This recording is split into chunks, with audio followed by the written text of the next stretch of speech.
আজ মহা অষ্টমী। মহাসমারোহে অষ্টমীর পুজোয় মেতে উঠেছে মানুষ। সমস্ত মণ্ডপে মণ্ডপে চলছে মহা অষ্টমীর পুজো এবং আরতি এবং অঞ্জলি। আজকের এই মহা অষ্টমীর পুজো আদ্যাপীঠে আদ্যা মায়ের মন্দিরে। আদ্যাপীঠের মা দুর্গার পুজো শুরু হয় দেখতে দেখতে 10-15 বছর হয়ে গেল। আদ্যাপীঠ মন্দিরে মা দুর্গার অষ্টমী পুজো এবং মানুষের অঞ্জলি ও আরতি। আজকের মহা অষ্টমীর দিনে আদ্যাপীঠ সংঘের সম্পাদক ব্রহ্মচারী মাস্টারমশাই মুরাল ভাই দুর্গাপুজো এবং সমস্ত মানুষকে শুভেচ্ছা, শান্তির বাণী ও শান্তির কথা বলেন। প্রায় 10 বছর হয়ে গেল। এই দুর্গা পূজা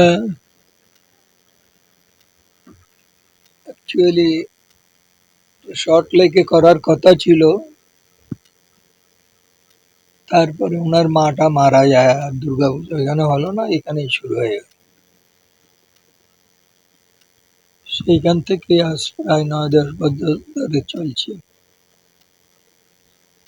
দুর্গা পূজা বড় প্রাণের পূজা, বাঙালির